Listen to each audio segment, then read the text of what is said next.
Class, face me. Cheer. Cognac. Right? We're going to begin today's warm-up with jumping jacks. I would like each of you at home to do 30 jumping jacks. Make sure you count out each 10, just like if you were here. Feel free to pause this video as you need, as we will not be doing all of the exercises together.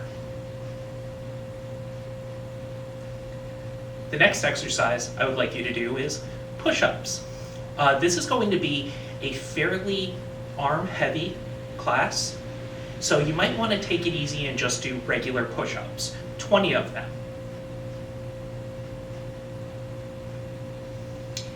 Next, we're going to do sit-ups. 30 sit-ups, any type you like. Feel free to challenge yourself.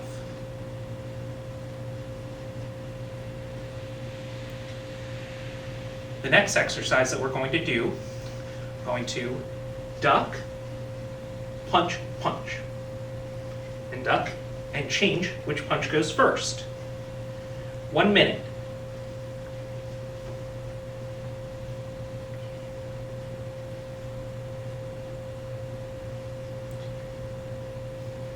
Next, I'd like to do some dynamic stretching.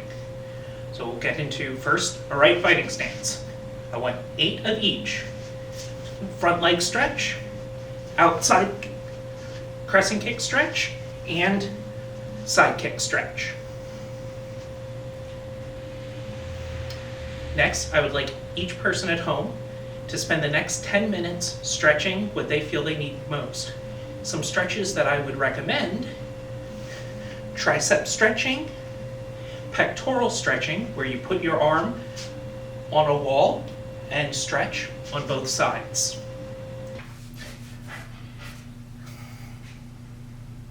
Hi everyone, this is Mr. Hatterer coming to you from a slightly different location, our house. So today what we're going to work on is a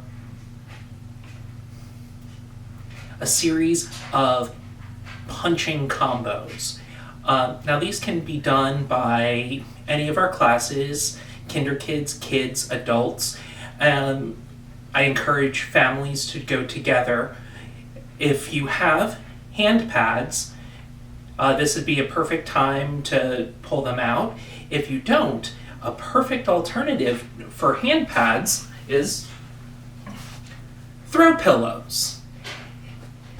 If you don't want to damage your throw pillows by punching them, you can always come to the school. We are allowing people to borrow the equipment during the time that we're closed. For those of you who want an additional challenge, you can increase your difficulty by adding hand weights for all of these combinations. I don't recommend, however, that you use both hand weights and punch a target. It's a good way to hurt your hands. The first combo that we're going to do is a simple jab reverse punch.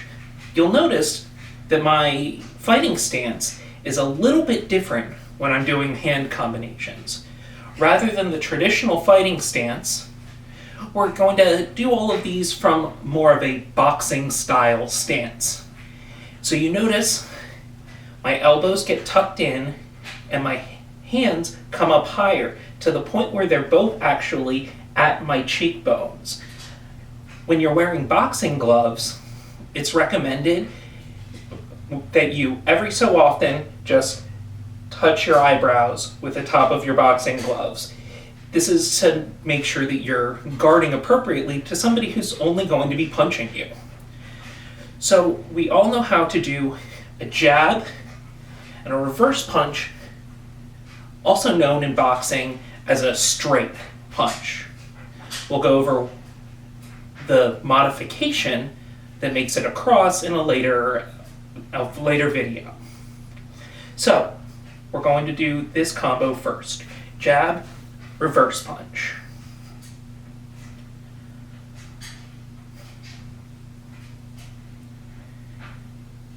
The next combination that I want you to do is to add a lead hand hook punch to the end of the combo.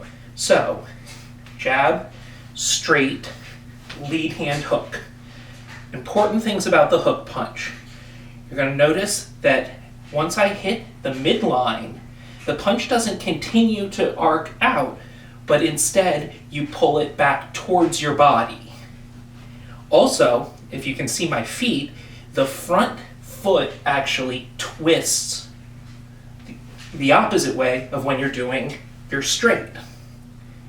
So, for simplicity's sake, and you might know this already if you're a fan of boxing or mixed martial arts, we're going to just number our punches.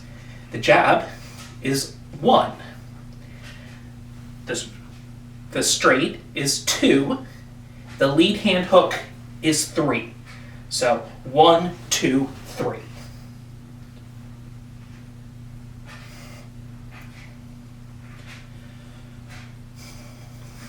We're going to change up this combo a little bit for the next punch.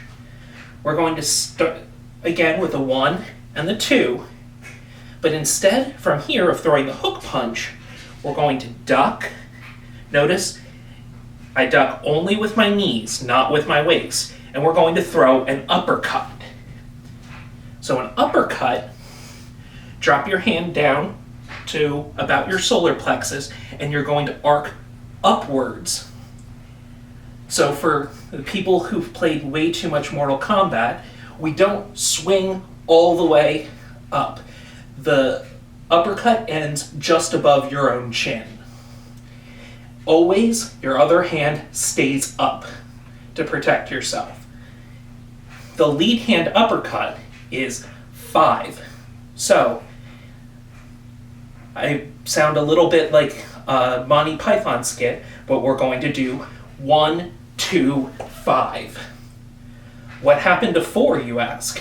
Well, we will do that in another combo. 1, 2, 5.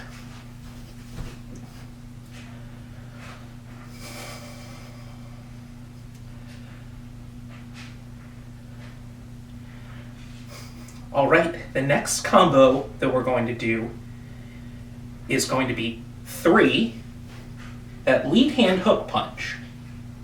4 is a rear hand hook punch. And then 5, finishing up with a lead hand uppercut. So 3, 4, 5. The lead hand, or the rear hand hook, 4, is done just like the front hook. You come out once you hit the midline, where you'd be making contact with your opponent, you bring it inward. Once again, 3, 4, 5. Notice how each punch, waist twisting, allows you to throw the next one more easily.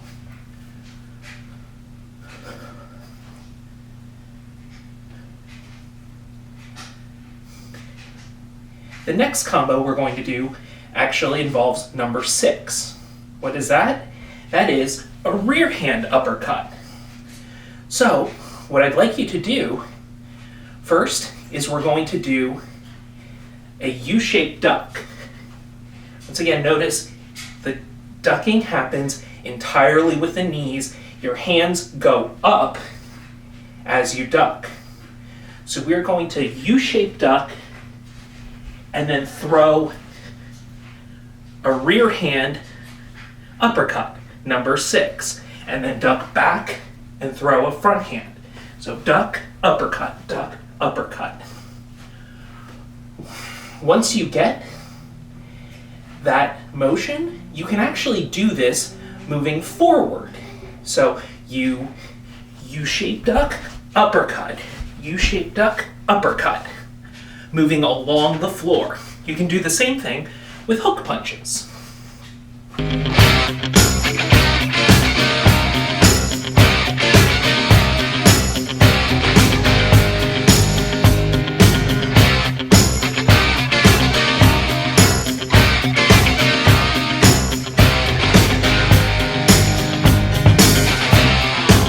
Hi, This is Dr. Hatterer. If you like what you see, please hit the subscribe button and like us on Instagram, Facebook, and Twitter. Have a great day.